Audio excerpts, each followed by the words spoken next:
राज्य मार्ग क्रमांक 160 देरडे कोऱ्हाळे ते सिन्नर या रस्त्याची पूर्वीची मोजणी बदलून नवीन जाणीवपूर्वक मोजणी करून देरडे कोऱ्हाळे गावातील ग्रामपंचायत कार्यालय, जिल्हा परिषदेचे गाळेधारक, बौद्ध विहाराची जागा आणि अनेक कुटुंबांना उद्ध्वस्त करण्याचा डाव आखण्यात येत असल्याचे आरोप देरडे कोऱ्हाळे ग्रामस्थांनी केला असून तो डाव हाणून पाडण्याकरता आणि सर्वसामान्य कुटुंबांचे रक्षण करण्याकरता ग्रामस्थांनी कोपरगाव तहसील कार्यालयासमोर 1 जानेवारीपासून बेमुदत उपोषण सुरू केले होते।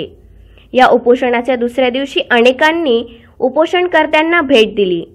शिवसेनेचे उपजिल्हा प्रमुख प्रमोद लबडे यांनी प्रांताधिकाऱ्यांशी चर्चा करून या ग्रामस्थांच्या मागण्यांसंदर्भात चर्चा केली होती। शेवटी 2 जानेवारीला प्रांताधिकारी यांनी लेखी पत्राद्वारे बैठक घेऊन मार्ग काढू असे आश्वासन दिले। या उपोषणकर्त्यांनी आपले उपोषण मागे घेतले।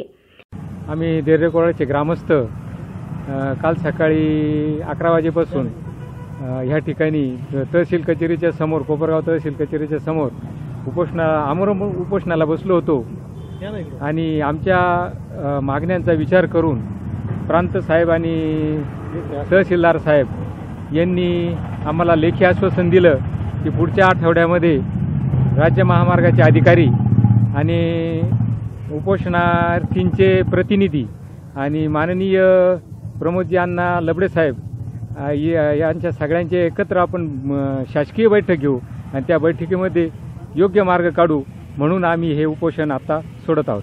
आमच्या देरडे कोऱ्हाळे गावामध्ये 160 राज्य महामार्ग जातो। पहिल्यांदा त्याचा सर्वे झाला होता। त्या सर्वेमध्ये आमच्या गावाच्या बाजूने रस्ता जात होता, त्यावेळेस गाव जात नव्हतं। नंतर दुसऱ्यांदा सर्वे केला तर पहिल्या सर्वेची गरज नसताना दुसऱ्यांदा सर्वे करून हा रस्ता पलीकडच्या बाजूनं पूर्ण रिकामी जागा असताना तो रस्ता गावाच्या बाजूने वळवला आणि गावामध्ये जवळजवळ एक आमची दलित वस्ती, आदिवासी वस्ती आणि गावाचे बरेचसे काही घर जवळजवळ 10-15% जो गावच नष्ट होऊ राहिलं या रस्त्यामुळं। म्हणून आमचं असं म्हणणं आहे की आम्हाला हा रस्ता कमीत कमी म्हणजे गावाच्या बाजूने म्हणजे गाव सोडून पलीकडच्या साईडने करावं एवढीच आमची इच्छा आहे। हे लेखी पत्र नायब तहसीलदार शिवाजी सुसरे यांनी उपोषणकर्त्यांना दिले। यावेळी शिवसेनेचे प्रमोद लबडे, शिवाजी ठाकरे, अशोक कानडे तसेच नायब तहसीलदार यांच्या हस्ते सरबत घेऊन उपोषणकर्त्यांनी आपले उपोषण सोडले। डुबे व इतर ग्रामस्थ देरडे कोऱ्हाळे हे त्यांच्या रस्त्यामध्ये जी घरं वगैरे जातात ना, घरे वगैरे जी ग्रामपंचायतच्या हद्दीतील जी घरं वगैरे जातात, दुकानं जातात, त्यासाठी त्या जाणाऱ्या घरांचा आणि दुकानांचा विचार करून फेर सर्वे करून बैठक घ्यावी व आम्हाला योग्य तो न्याय द्यावा या संदर्भात 1/1/2019 रोजी समस्त ग्रामस्थ उपोषणास बसलेले होते। आज रोजी आम्ही आणि प्रांत साहेबांनी चर्चा करून माननीय उपयोगी अधिकारी यांनी त्यांना पत्र दिलेलं आहे की पुढच्या आठवड्यामध्ये आपण बैठक आयोजित करू। त्याप्रमाणे सदरचं पत्र उपोषणकर्ता यांना दिलेलं आहे आणि त्यांनी हे उपोषण मागे घेतलेलं आहे। साधारणतः 11 वाजेपासून ही सगळी देरडे कोऱ्हाळेची मंडळी, विशेषतः महिला उपसरपंच ताई या रात्री पण या ठिकाणी होत्या आणि आमोरोषण उपोषण करण्याची त्यांच्यावर वेळ यावी हा खरं म्हणजे दुर्दैवी योग आहे। असं व्हायला नकोय भविष्यामध्ये पण कधी। तर त्यांच्यावर जो अन्याय झाला, अन्याय होत असताना अतिशय कोणत्याही सामान्य माणसाला लक्षात येईल असा तो अन्याय झालेला आहे।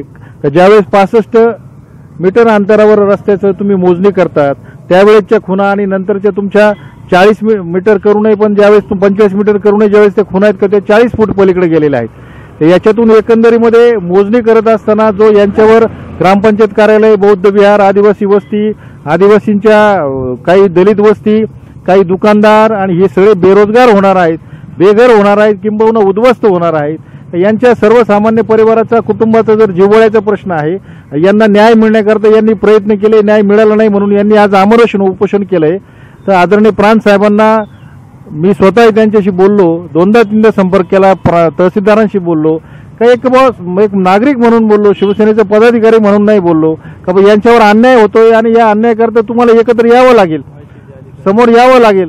पण त्यांना लक्षात आणून दिल्यानंतर त्यांनी सांगितलं का जे प्रकल्प संचालक आहे तर या रस्त्याचं ज्यांच्या अंतर्गत हा रस्त्याचं काम होणार आहे का त्यांचे सर्व अधिकारी, तालुका भूमी अभिलेखचे अधिकारी आणि आम्हाला सर्वांना, मलाही स्वतःला ते म्हटले की तुम्ही थांबा, हे सगळे प्रतिनिधी यांचे घेऊन ही वस्तुस्थिती काय आहे, रस्त्याची मोजणी पूर्वी कशी झाली, आता कशी झाली, याच्यावर खरंच अन्याय झाला का, या सगळ्या गोष्टींवर चर्चा करून आम्ही त्या बैठकीला हजर राहणार आहोत. त्या बैठकीमध्ये यांना न्याय मिळाला तर ठीक, जर न्याय नाही मिळाला तर भविष्यामध्ये या सगळ्या ग्रामस्थांबरोबर शिवसेना म्हणून अधिकृतरित्या आम्ही 100% खांद्याला खांदा लावून यांच्याबरोबर लढणार आहोत.